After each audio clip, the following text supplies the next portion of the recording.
कार्यक्रम के पुण्यार्जक हैं श्री दिगंबर जैन संरक्षणी सभा एवं सकल जैन समाज, जबलपुर, मध्य प्रदेश।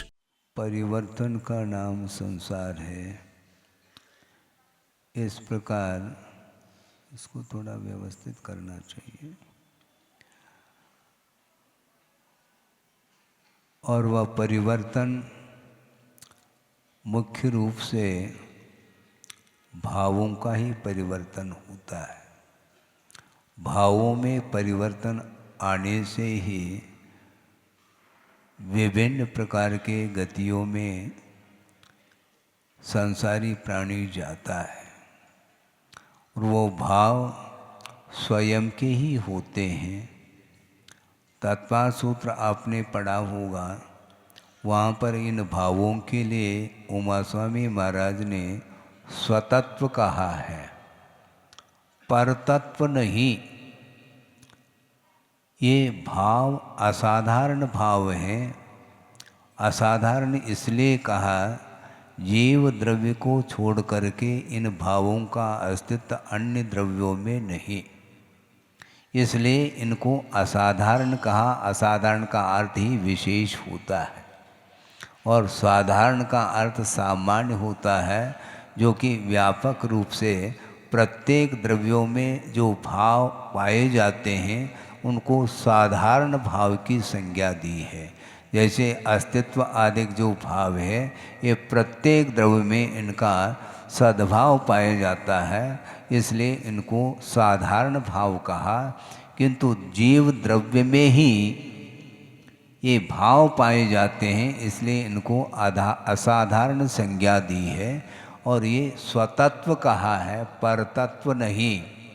चाहे वह औपश्रमिक भाव हो, क्षौपश्रमिक हो, क्षायिक हो, अवदैहिक हो, पारिणामिक हो, ये पांच मुख्य रूप से भाव हैं।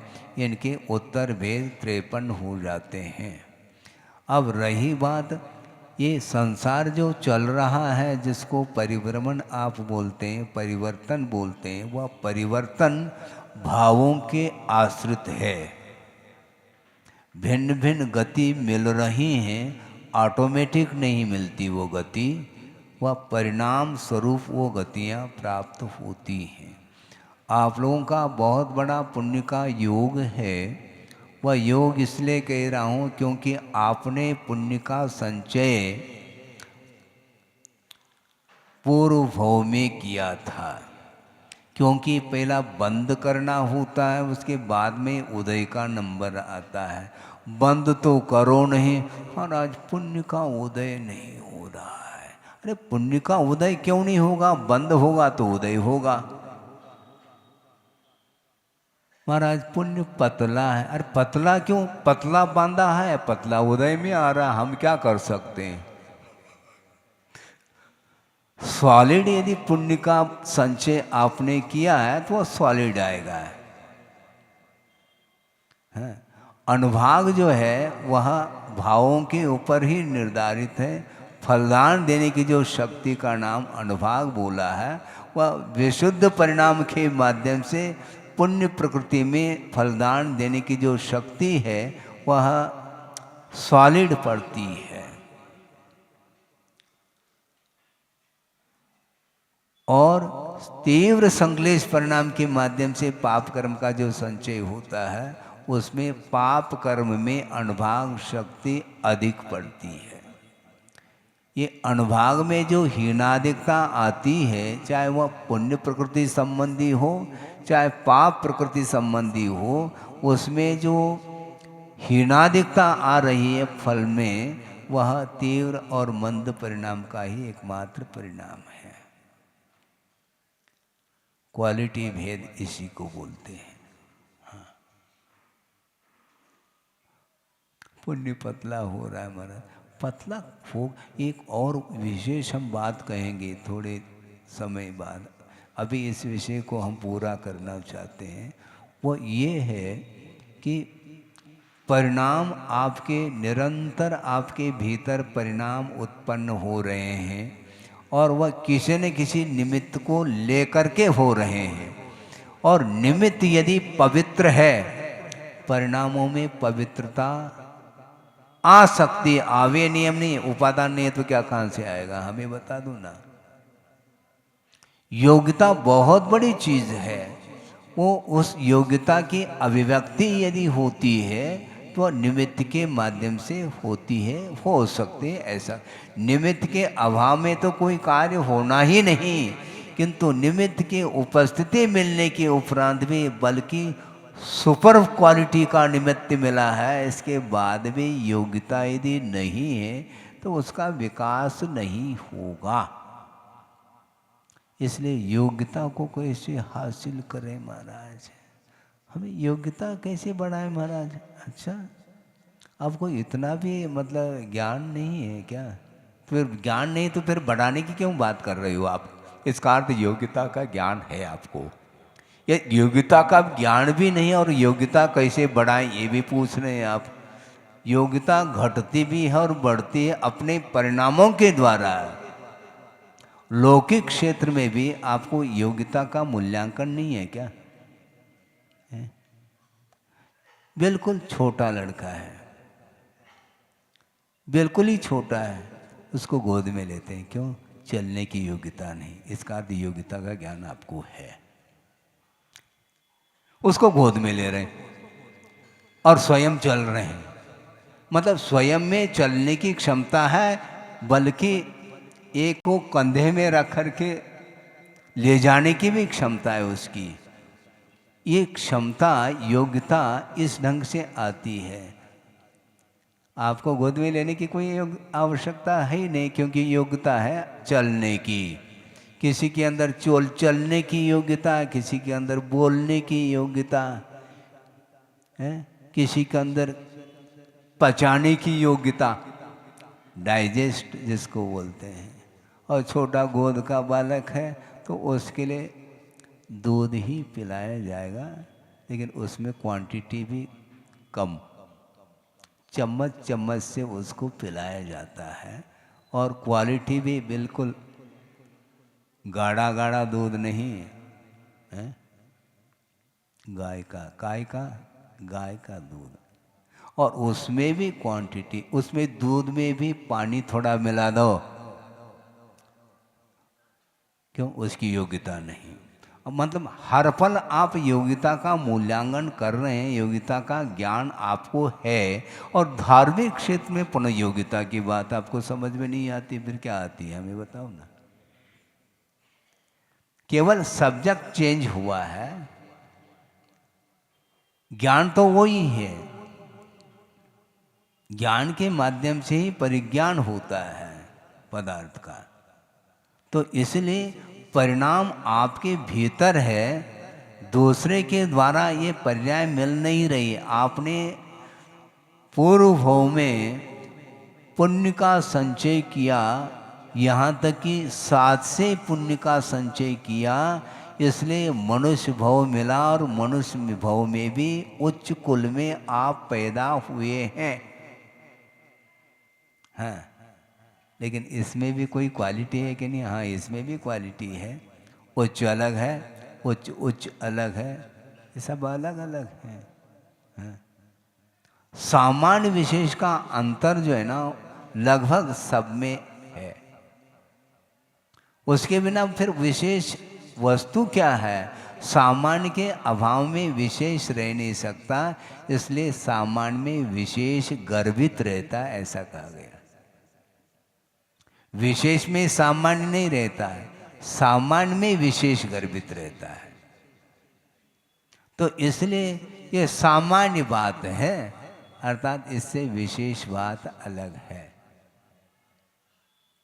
समाचार देते हैं, फिर बाद में मुख्य समाचार, आहा, इसका अर्थ उससे हट करके कुछ विशेषता को ले करके वो समाचार आपको ज्ञात कराया जा रहा है। तो इसी प्रकार आपके भीतर जो परिणाम उत्पन्न हो रहे हैं, उन परिणामों के लिए भी निमित्त, विभिन्न प्रकार के निमित्त मिलते हैं। उसके अनुरूप ही कर्म का आश्रय होता है, कर्म का संचय होता है। और दूसरी बात यह है, पात्र के अनुरूप, स्वामी के अनुरूप अलग अलग क्वालिटी का पुण्य का संचय होगा।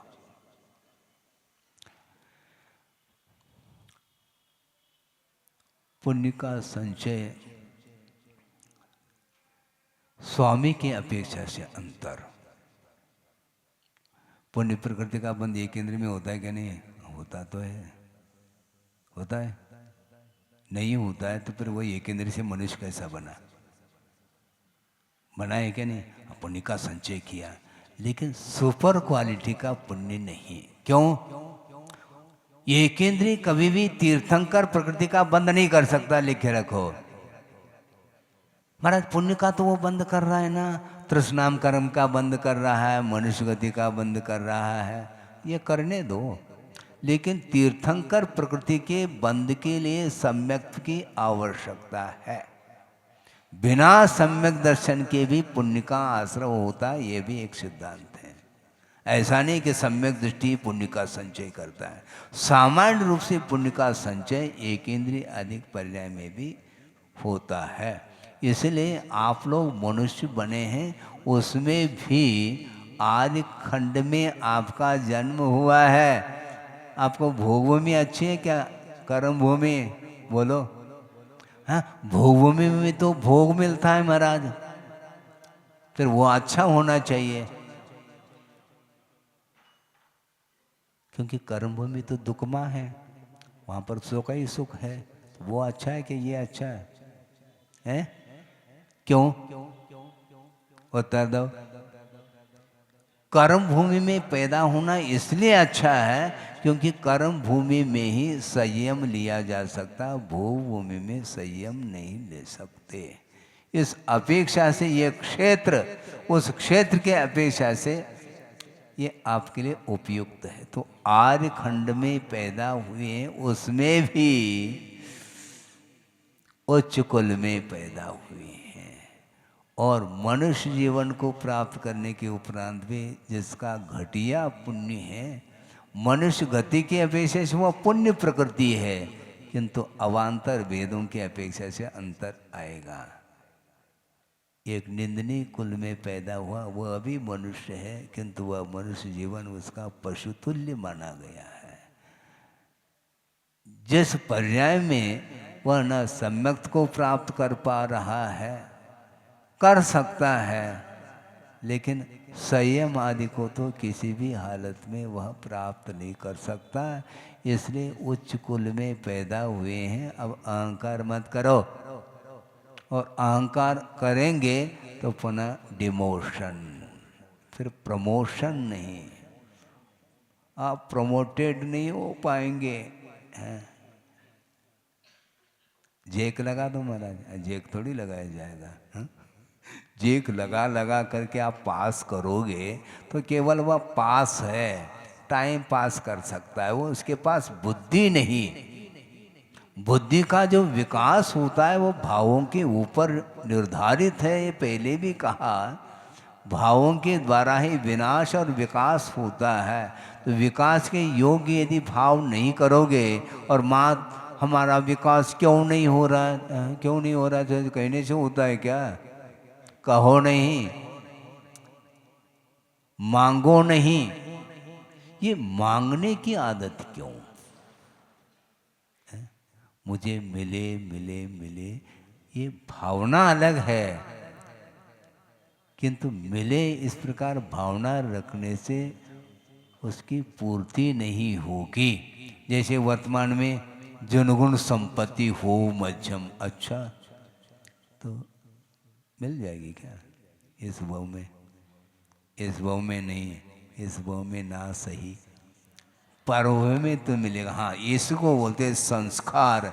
संस्कार के अपेक्षा से निरंतर जो है जिनेंद्र भगवान के गुणों को प्राप्त करने की भावना हमेशा रखो, और जिनगुण जिनेंद्र भगवान के गुणों की ओर जिसकी दृष्टि गई, उसकी दृष्टि अब विषयों की ओर नहीं जाएगी। ये भी उतना ही सत्य है, क्योंकि विषयों के समागम से, विषयों के ग्रहण करने से पतन होता है। यह श्रद्धा का विषय बन चुका है सम्यक दृष्टि के लिए। जब सम्यक दृष्टि हम अपने आप को घोषित करना चाहते हैं, तो सम्यक दृष्टि की दृष्टि विषयों की ओर नहीं जानी चाहिए। थोड़ी बहुत चले जाए भूमिका के अनुरूप, ये अलग वस्तु। किंतु श्रद्धान में क्या है? श्रद्धान में सम्यक दृष्टि के श्रद्धान में विषय ये है, ऐसा श्रद्धान किया। जब विषय ये है और विषय वह पाप का बीज है, तो फिर उसकी इच्छा क्यों करते हो? फिर महाराज हम क्या करेंगे? फिर हमारी बड़ी समस्या खड़ी हो रही है। कोई समस्या नहीं, ग्रहण करो अनुपात से, जितना आवश्यक है उतना ग्रहण करना, यह भी अपने आप में उत्थान के लिए कारण है। क्योंकि उसको साधन मान करके यदि ग्रहण करते हैं तो पतन नहीं होगा। और श्रमण लोग आहार ग्रहण करते हैं किंतु साधन मान करके ग्रहण करते हैं। गृहस्थ के वश की बात नहीं है, वह साधन है, कारण है, शरीर की स्थिति के लिए एकमात्र हेतु है साधन के रूप में, इसलिए उसको साधन के रूप में ग्रहण करेंगे, जिसके माध्यम से शरीर की स्थिति बनी रहे। किंतु उसको लेते समय वह कभी भी हर्ष का अनुभव नहीं करेंगे। क्यों? साधन है, साधन में क्या हर्ष करना? साधन है, हर्ष विषाद जहां पर है वहां पर साधन नहीं, वह विषय है। हाँ, जहां हर्ष विषाद है वह फिर वह साधन नहीं, और वह साध्य के लिए कारण नहीं बन सकता, इसलिए वह साधन नहीं। और साधन के रूप में यदि ग्रहण करता है तो साध्य की उपलब्धि उसको होगी। इसलिए आप भी ग्रहण करो, कोई बाधा नहीं, किंतु आसक्ति से रहित होकर के ग्रहण करना चाहिए। अत्यासक्ति के साथ ग्रहण करेंगे, भले ही आप कम भी ग्रहण कर लो तो भी वह पतन के लिए कारण सिद्ध होगा की बात है। इसलिए भावों का वर्णन चल रहा है। आगे थोड़ा सा विषय देते हैं ताकि ये विषय और बढ़ता चला जाए। विरलो अजदि पुण्यम सम्मादिष्ठि वये संयुक्तो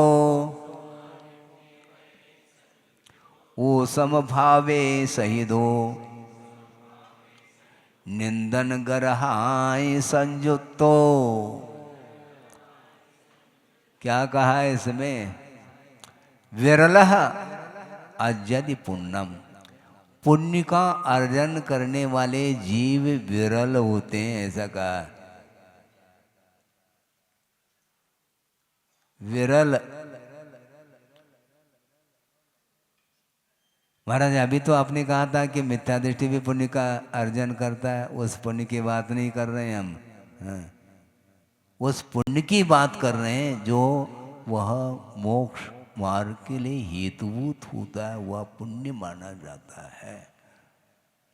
सम्मा दृष्टि वये संयुक्तो, वह सम्यक दृष्टि विरल होते हैं और वे ही पुण्य का अर्जन करते हैं जो कि व्रत से भी संयुक्त होते हैं।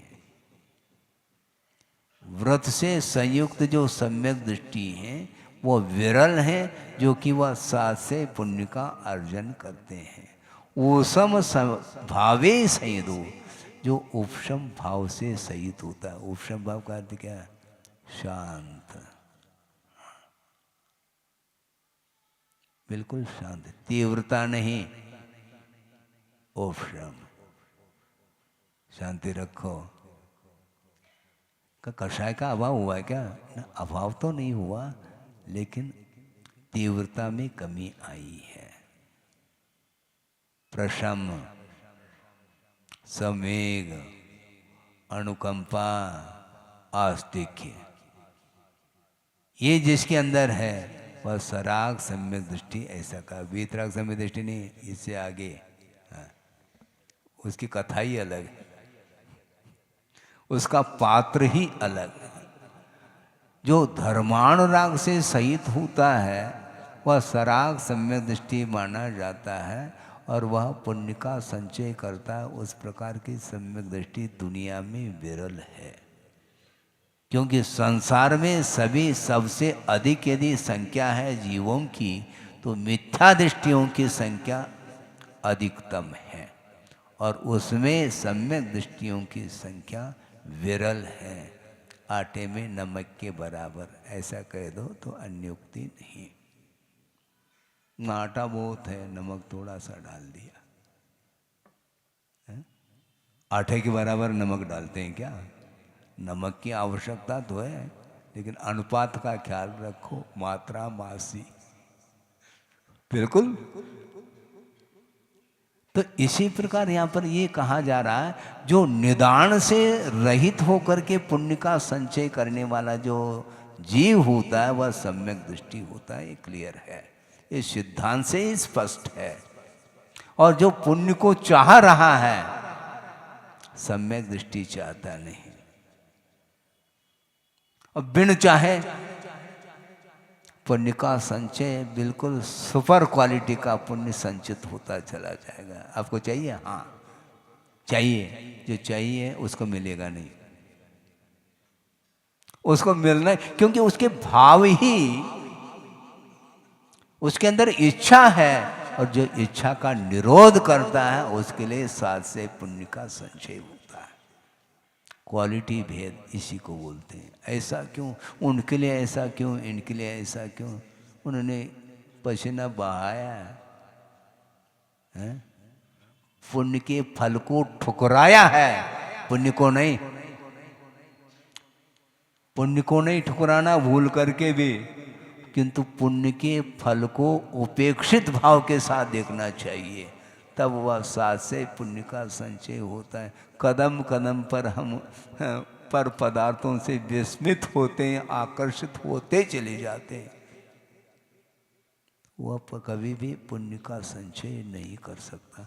और जिसके अंदर निरीहता है उसके अंदर निरंतर पुण्य का संचय होता चला जाएगा, सुपर क्वालिटी का।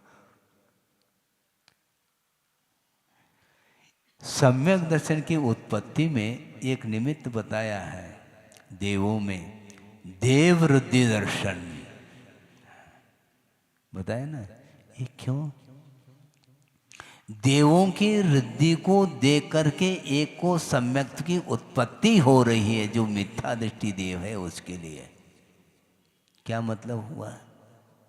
देव वृद्धि, अरे रिद्धि संपन्न है, इनको रिद्धि कहाँ से प्राप्त हुई?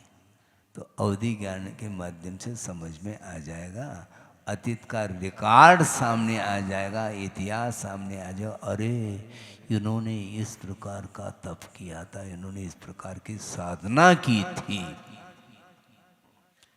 और इस प्रकार की रिद्धि प्राप्त होने के उपरांत भी ये स्वयं तीन लोक के नाथ के चरणों में समर्पित हो रहे हैं, इसलिए इनको रिद्धियां मिली है।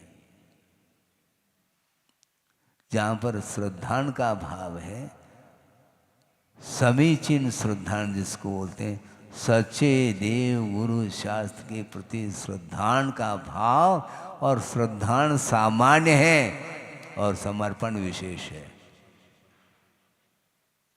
बिल्कुल सामान्य रूप से सब सम्यक दृष्टि है, ठीक है, लेकिन सबका अलग अलग समर्पण होता है, ये एक सा नहीं होता है। यानी सम्यक दर्शन के जो स्तर बढ़ते हैं उसी का नाम समर्पण है, उसके बिना समर्पण आ ही नहीं सकता। गाढ़ श्रद्धान इसी को बोलते हैं। उसमें श्रद्धान में जब प्रगाढ़ता आती है वही समर्पण का रूप ले लेता है। वो सोचता है मुझे कुछ नहीं चाहिए, सर्वस्व न्यौछावर करने के लिए तैयार हो जाए। किसके सामने? भगवान के सामने अथवा गुरु के सामने अपने आप को समर्पित करता है। जिस प्रकार आप लोग श्रीफल समर्पित करते हैं, इसी प्रकार अपने आप को समर्पित करो। हैं? श्रीफल तो समर्पित कर लिया और स्वयं उठ के चले गए। श्रद्धान है किंतु समर्पण अर्थात बहुत कठिन है। कठिन तो है, मोक्ष मार्ग इतना सरल थोड़ी है, कठिन है लेकिन कुटिल नहीं है, ये भी कहा है। हाँ, ताली मत बजाओ, कितनी बार बजाओगे? मात्र ताली बजाने से समर्थन तो सिद्ध हो रहा है, ठीक है, लेकिन समर्थन करते हुए भी समर्पण क्यों नहीं आ रहा है? समर्थन करते हुए भी समर्पण आना बहुत कठिन है। श्रीफल आपने चढ़ाया और श्रीफल को उठाया नहीं, किंतु अपने आप को तो उठाया। अपने आप को क्यों उठाते हो? समर्पण करो ना। ये नहीं हो सकता। कोई बात नहीं, श्रद्धानी सही सामान्य है, लेकिन अभाव नहीं होना चाहिए, उसका सद्भाव है। सामान्य और विशेष में इतना अंतर आता है, आप जितना चिंतन करोगे अनुप्रेक्षा, वो निकलता चला जाएगा। वो आगम के आधार से करना, मनगढ़ंत नहीं। मनगढ़ंत करोगे तो उसका उत्तर भी मनगढ़ंत आएगा, पक्की बात है, क्योंकि जैसा सोचेंगे वैसा वह। इसलिए कह रहे हैं आचार्य महाराज, व्रतों से संयुक्त, और वह व्रत अनुवृत्ति भी हो सकता है, महाव्रति भी हो सकता है। इस प्रकार व्रतों से सहित जो सम्यक दृष्टि है वह पुण्य का अर्जन करता है, वह विरल होते हैं, क्योंकि उपशम भाव से सहित होता है। कभी भी कषाय का उद्रेक नहीं आना चाहिए। कषाय की उदीर्णा के लिए बहुत सारे निमित्त उपस्थित होने के उपरांत भी यदि वह कषाय नहीं करता है, बहुत वह सहिष्णु माना जाएगा। जिसके अंदर सहनशीलता है, धैर्य है, वह कभी भी इन निमित्तों से वह संक्लेश का अनुभव नहीं करेगा। क्रोधादि कषायों की उत्पत्ति में निमित्तभूत जो सामग्री सामने उपस्थित होने के उपरांत भी मुझे कषाय नहीं करना, ये भाव वह रखता है। इसको बोलते हैं ओसम भावे सहितो। उपशम भाव से वह सहित होता है। अरे ये क्रोध दिला रहा है, अरे दिला तो तुम क्रोध क्यों कर रहे हो? दिलाने दो। वो दे रहा है महाराज, हम ले तब तो, हमें लेना नहीं। कई बार जैसे परीक्षा होती है चौके में,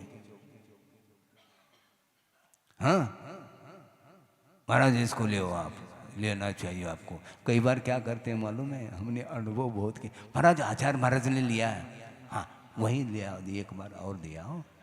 मतलब इसके माध्यम से उनका भाव ये है, भाव अच्छा है, लेकिन तरीका है ये। महाराज आचार्य महाराज ने लिया है ना, तो लिया है तो हमें लेना पड़ेगा क्या? मान लो जिसका त्याग गुरुदेव ने दिलाया मुझे, इसका त्याग करो, और मान लो उनका नहीं है, तो मैं क्या करूं? हमें लेना पड़ेगा, फिर गलत हो जाएगा। ये सरासर गलत है ये, बिल्कुल। ये आग्रह ठीक नहीं। विनय करो, अनुनय करो। महाराज हमारी भावना है। कई लोग कहते हैं महाराज प्रसाद बन जाएगा, प्रसाद बन जाएगा, रोटी तो ले लिया, उसको प्रसाद नहीं बन रहा है क्या?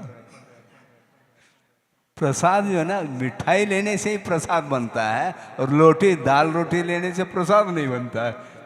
क्या है वो? ये कौन सी प्रसाद की परिभाषा आपने बना ली है?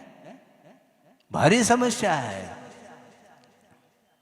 मतलब ये सारे सारे नोकर्म, यानी कर्म के फल देने में निमित्तभूत जो सामग्री है, उसके उपस्थित होने के उपरांत भी उपशम भाव से जो युक्त होता है वह साधक माना जाता है। कदम कदम पर हम जो है संक्लेश का अनुभव कर रहे हैं, इससे स्पष्ट है बहुत प्रतिकार का भाव है आपके अंदर। हाँ, किसी भी प्रकार से हमें न प्रतिकार का भाव रखना, न ग्रहण भाव रखना। यदि ग्रहण करना है तो साधन के रूप में ग्रहण करो, यह आचार्यों का कहना है। हाँ, साधन के रूप में यदि ग्रहण करेंगे तो वह साध्य के लिए साधन वह समीचीन माना जाएगा। प्रतिकार का भाव ठीक नहीं। कदम कदम पर जो प्रतिकार करने का भाव रखता है, उसके अंदर धैर्य नहीं है, सहिष्णुता नहीं है। इसलिए बहुत जल्दी संक्लेश का अनुभव करता है, और संक्लेश का अनुभव जब करता है उस समय पुण्य का संचय संभव नहीं है। पुण्य का संचय भी करना चाहिए, करना चाहते हैं और अच्छी क्वालिटी का चाहिए, वो क्वालिटी की साधना करो ना। सुपर क्वालिटी की साधना हो तो नहीं चाहते हुए भी वहाँ अच्छी क्वालिटी का पुण्य संचित होगा। संचित हो ये भाव रखोगे तो साधना नहीं। साधना में अपेक्षा नहीं होनी चाहिए, और जहाँ पर अपेक्षा का भाव है वहाँ पर समर्पण का भाव कम हो जाएगा। बिल्कुल इसको आप नकार नहीं पाओगे, ये ध्यान रखो। आप जिज्ञासा रख सकते हैं, मध्याह्न में रखना। हाँ बिल्कुल ठीक है। जहाँ अपेक्षा है वहाँ समर्पण भाव में कमी आएगी, और निरपेक्ष भाव के साथ करता है तो समर्पण बढ़ता चला जाएगा, ये ध्यान रखना है। श्रद्धान सॉलिड होता चला जाएगा। भगवान के प्रति भी अनादर का भाव आ सकता है। क्यों? अपेक्षा की पूर्ति नहीं होते तो।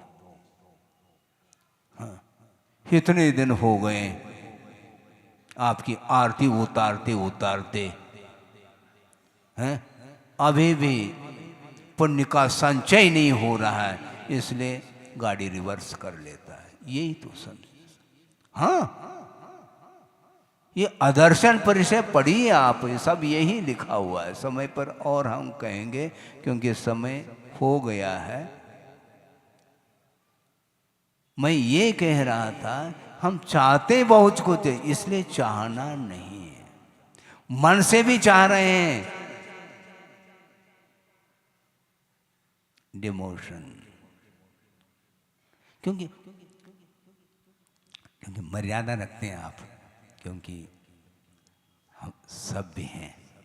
सभ्य का अर्थ सभा में जो रहता है वह सभ्य माना जाता है, इसलिए हमें अपनी मर्यादा को ख्याल में रखना। इसलिए मांगना नहीं, लेकिन इनडायरेक्ट वह मांग लेता है।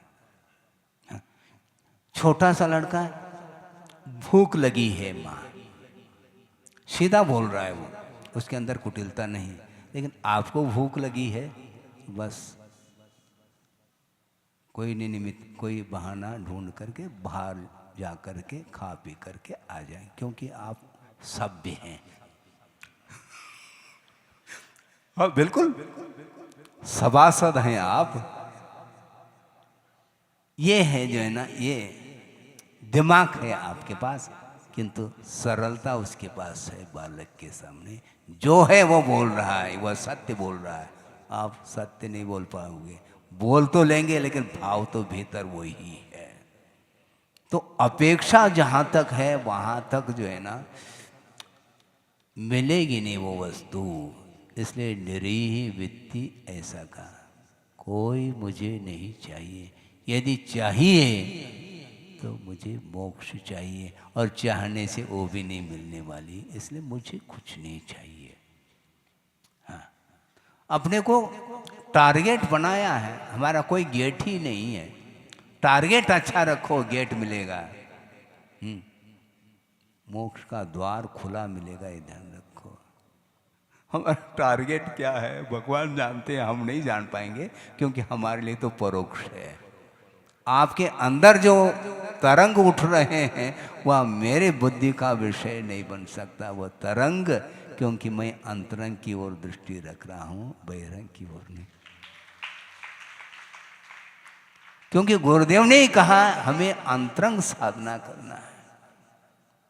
अंतरंग साधना करने वाला व्यक्ति, उसकी दृष्टि बाहर की ओर कभी भी नहीं जाएगी। वो क्या लिख रहा है, वो क्या कर रहा है, अरे वो क्या कर... बाहर आना हो तो आ जाओ।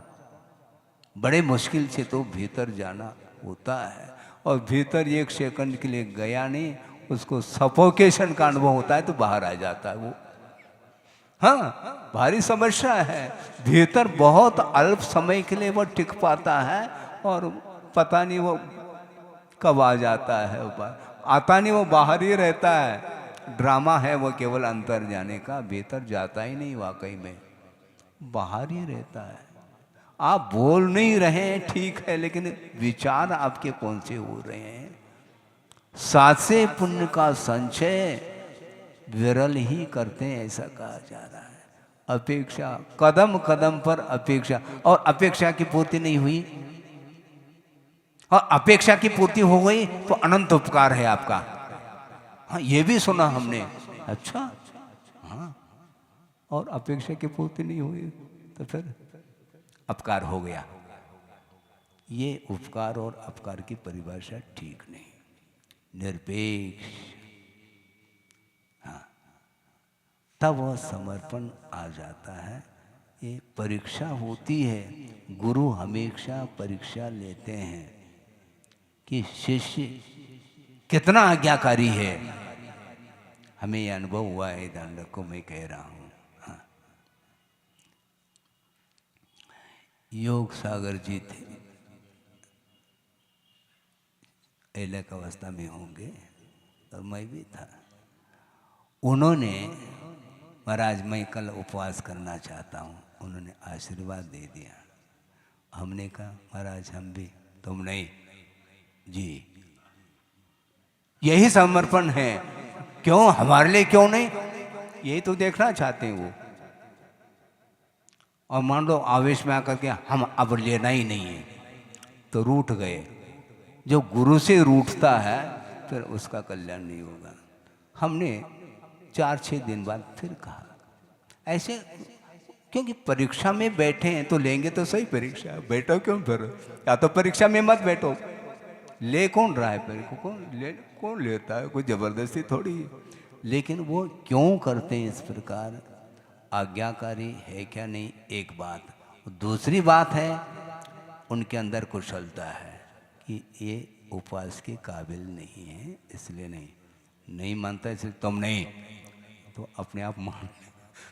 ये जो वचन जो है ना, ये थोड़े गर्म लग रहे हैं, इसी से अपने को समझ लेना चाहिए। बाद में जब परिपक्वता आ गए तो बेला भी देने लगे, तेला भी देने लगे। उस समय क्यों नहीं दिया? योग्यता नहीं थी तुम्हारी।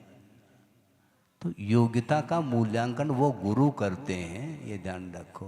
परीक्षा में पास होना बहुत कठिन। बहुत जल्दी हमारा वोल्टेज डाउन हो जाता है, बहुत जल्दी। जैसे बिजली चली गई थी अभी, बहुत जल्दी चली जाती है। ये अपेक्षा के कारण स्वयं ही अपने भावों को पवित्र नहीं बना पा रहा है।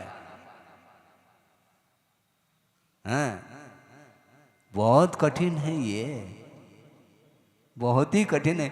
इसके बारे में और समय मिलने पर हम चर्चा करेंगे। अभी इतना ही समझना चाहते हैं, क्योंकि ये गाथा अभी पूरी नहीं हुई है, क्योंकि अभी एक आध विशेषण और भी है।